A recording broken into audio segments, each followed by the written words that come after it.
ಎಲ್ಲ ಯುವಕರು ಈ ದೇಶದಲ್ಲಿ ಮೊನ್ನೆ ನಮ್ಮ ಸರ್ಕಾರದ ಸಂದರ್ಭದಲ್ಲಿ ಜನಿವಾರ ತೆಗೆದಾರ ಅಂತ ಹೇಳಿ ಬಹಳ ದೊಡ್ಡ ಹೋರಾಟ ಮಾಡಿದ್ರು. ನಮ್ಮ ಡಿಸಿ ಆಫೀಸ್ ಕೂಡ ಬಂದ್ರು.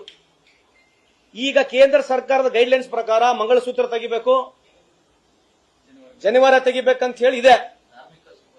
ಈಗೆಲ್ಲ ಮತ್ತೆ ಹಿಂದೂವಾದಿಗಳೆಲ್ಲ ಹೋದ್ರೆ ಈಗ ಬರ್ಬೇಕಲ್ಲ, ಸ್ಟ್ರೈಕ್ ಮಾಡ್ಬೇಕಲ್ಲ, ಮೋದಿ ಸಾಹೇಬ್ರ ವಿರುದ್ಧ, ಕೇಂದ್ರ ಸರ್ಕಾರ ವಿರುದ್ಧ ಸ್ಟ್ರೈಕ್ ಮಾಡ್ಬೇಕಲ್ಲ. ಈಗ ಯಾಕೆ ಮಾಡೋದಿಲ್ಲ? ಮತ್ತೆ ಈಗೆಲ್ಲೋಯ್ತು? ಒಂದು ಸರಿ ಈ ದೇಶದಲ್ಲಿ ಹಿಂದುತ್ವ ಬಗ್ಗೆನೇ ಚರ್ಚೆ ಆಗ್ಬಿಡ್ಬೇಕು, ಆಗ್ಬೇಕಂತಾನೆ ಇದೆ ನಮಗೆ. ಒಂದ್ ಟೈಮ್ ಡೆಫಿನೇಷನ್ ಆಗ್ಲೇ ಬಿಡ್ಬೇಕು, ಕ್ಲಿಯರಿಟಿ ಬರ್ಬೇಕು ಈ ದೇಶದಲ್ಲಿ. ಹಿಂದೂ ಅನ್ನೋದು ಹಿಂದುತ್ವ ಅನ್ನೋದ್ರ ಬಗ್ಗೆ ಒಂದು ಕಂಪ್ಲೀಟ್ ಚರ್ಚೆ ಆಗ್ಬೇಕಂದ್ರೆ ನಮ್ಮ ವಾದ ಇದೆ. ನಾನು ಐ ಆಮ್ ಪ್ರೌಡ್ ಹಿಂದೂ, ಅದ್ರ ಬಗ್ಗೆ ಸಂಪೂರ್ಣ ಚರ್ಚೆ ಆಗ್ಲಿಲ್ಲ. ಅದ್ರ ಬಗ್ಗೆ ಒಂದು ಚರ್ಚೆ ಆಗ್ಲಿ. ಏನ್ ಐಡಿಯಾಲಜಿ ಬೇಸ್ ನೀವು ಇರ್ತೀರಾ? ಏನ್ ಎದ್ರ ಬಗ್ಗೆ ಮಾತನಾಡ್ತಾರಲ್ಲ? ಈಗ ಆಯ್ತಲ್ಲಿ ಬರ್ಬೇಕಲ್ಲ. ಈಗ ಮತ್ತೆ ಯಾಕೆ ಮಾತನಾಡ್ತಲ್ಲ ಕೇಂದ್ರ ಸರ್ಕಾರ ವಿರುದ್ಧ? ಈಗ ಕೇಳ್ರಲ್ಲ. ನನಗೆ ಪಾಪ ಅರವಿಂದ್ ಬೆಲ್ಲದವರು ಜನನ ಕರ್ಕೊಂಡ್ಬಂದು ನಮ್ಮ ವಿರುದ್ಧ ಸ್ಟ್ರೈಕ್ ಮಾಡಿದ್ರು, ಡಿಸಿ ಆಫೀಸ್ ಬಂದ್ರು. I respect him a lot. ನಾವು ಈಗ ಸ್ಟ್ರೈಕ್ ಮಾಡ್ಬೇಕೀಗ? ಅದಕ್ಕೆ ಅರವಿಂದ್ ಬೆಲ್ಲದವರೇ, ನೀವು ತಿರ್ಗಾ ಸ್ಟ್ರೈಕ್ ಮಾಡ್ರಿ, ಕೇಂದ್ರ ಸರ್ಕಾರ ಸ್ಟ್ರೈಕ್ ಮಾಡ್ರಿ. ಈಗ ಎಲ್ಲಾ ಬಿಜೆಪಿ ಮುಖಂಡರುಗಳಲ್ಲಿ ನಾನು ಹೇಳ್ತಕ್ಕಂಥದ್ದು, ನೀವು ಕೇಂದ್ರ ಸರ್ಕಾರ ವಿರುದ್ಧ ಸ್ಟ್ರೈಕ್ ಮಾಡ್ಬೇಕೀಗ. ಯಾಕಂದ್ರೆ ರೈಲ್ವೆ ಎಕ್ಸಾಮ್ ನಲ್ಲಿ ಬಂದಿರತಕ್ಕಂತ ಒಂದು ಏನು ನೋಟಿಫಿಕೇಶನ್ ನಲ್ಲಿ ಮಂಗಳಸೂತ್ರ ತೆಗಿಬೇಕು, ಜನಿವಾರ ತೆಗಿಬೇಕಂತ ಆದೇಶ ಇದೆ. ಮತ್ತೆ ಇದ್ರ ಬಗ್ಗೆ ಯಾರು ಹೋರಾಟ ಮಾಡ್ಬೇಕೀಗ? ಯಾರು ಹೋರಾಟ ಮಾಡೋದು ಬೇಡ? ಮಾಡ್ರಿ. ಬಿಜೆಪಿ ಅವರಿಗೆ ದಯಮಾಡಿ ಎಲ್ಲಾ ಲೀಡರ್ಗಳು, ನೀವು ಹೆಚ್ಚಿನ ಜನಸಂಖ್ಯೆಯಲ್ಲಿ ಸಾವಿರಾರು ಸಂಖ್ಯೆಯಲ್ಲಿ ನೀವು ಕರ್ಕೊಂಡ್ಬಂದು ಅದೇ ಬಾವುಟ, ಅದೇ ಭಗವಾ ಫ್ಲಾಗ್ ಹಿಡ್ಕೊಂಡು ಬಂದು ವಿರುದ್ಧ ಹೋರಾಟ ಮಾಡ್ಬೇಕಲ್ಲ ಈಗ.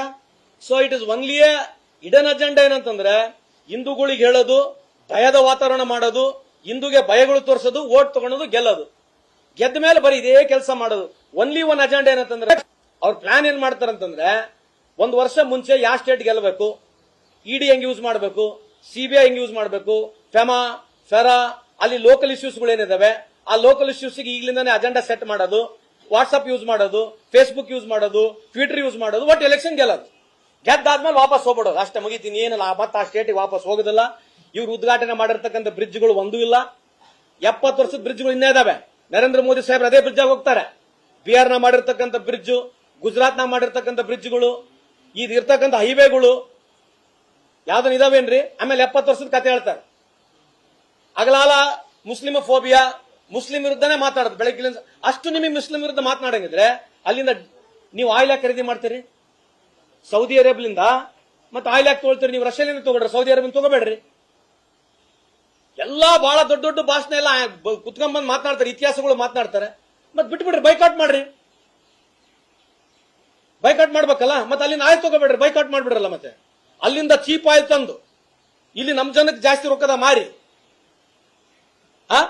ಜಾಸ್ತಿ ಸಬ್ಸಿಡಿ ಕೊಟ್ರೆ ಜನಕ್ಕೆ ಅನುಕೂಲ ಆಗುತ್ತೆ. ಆ ರಿಲಯನ್ಸ್ ಬಂಕ್ ಉಳಿಬೇಕು. ಇದರಲ್ಲಿ ಬಹಳ ಒಂದು ಬ್ಯೂಟಿಫುಲ್ ಆಗಿ ಬಹಳ ಸಲಿ ಪಾಯಿಂಟ್ ಹೇಳಿದೀನಿ, ದಯವಿಟ್ಟು ಅರ್ಥ ಮಾಡ್ಕೊಳ್ಳಿ. ಆವರೇಜ್ ಯುಪಿಎ ಸರ್ಕಾರದ ಬೈಯಿಂಗ್ $104 ಇದೆ. ಫ್ರಮ್ 2004 2014 ಬಹಳಷ್ಟು ಜನಕ್ಕೆ ಏನೇನೋ ಮಾತನಾಡಿದ್ರು. $104 ನಾವು ಖರೀದಿ ಮಾಡಿದೀವಿ. ಇವತ್ತು ಬಿಜೆಪಿಯವರು ಕಳೆದ 11 ವರ್ಷದಲ್ಲಿ $63 ಆವರೇಜ್ ಖರೀದಿ ಮಾಡ್ತಾ ಇದ್ದಾರೆ. $63 ಖರೀದಿ ಮಾಡಿ ₹100 ಮಾರ್ತಾ ಇದ್ದಾರೆ. ನಾವು $104 ಖರೀದಿ ಮಾಡಿ ನಾವು 55 60 ಕೊಟ್ವಿ. ಮನಮೋಹನ್ ಸಿಂಗ್ ಸಾಹೇಬ್ರನ್ನ ಅನ್ಸ್ಬೇಕು. ಇವತ್ತು ಈ ದೇಶದ ಎಲ್ಲರೂ 90,000 ಕೋಟಿ ಸಬ್ಸಿಡಿ ಕೊಟ್ಟರು ಅವರು.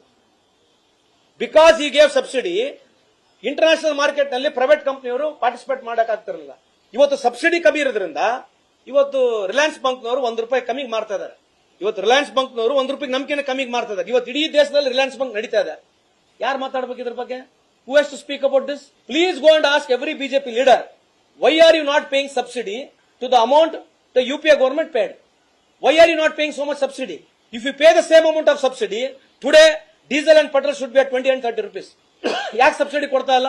GST ನೀವೇ ಜಾಸ್ತಿ ದುಡ್ಡು ತೊಗೊಳ್ತೀರಿ, ಇನ್ಕಮ್ ಟ್ಯಾಕ್ಸ್ ಮಾಡಿದಿರಿ, ಕಾರ್ಪೊರೇಟ್ ಟ್ಯಾಕ್ಸ್ ಕಮ್ಮಿ ಮಾಡಿದಿರಿ. ಕಾರ್ಪೊರೇಟ್ ಟ್ಯಾಕ್ಸ್ ಕಮ್ಮಿ ಯಾಕೆ ಮಾಡಿದಿರಿ? ಕಾರ್ಪೊರೇಟ್ ಟ್ಯಾಕ್ಸ್ ಕಮ್ಮಿ ಮಾಡೋದ್ರಿಂದ 11 ಲಕ್ಷ ಕೋಟಿ ಲಾಸ್ ಇದೆ. 11 crore loss today for central government. 11 lakh crores loss ಇದೆ.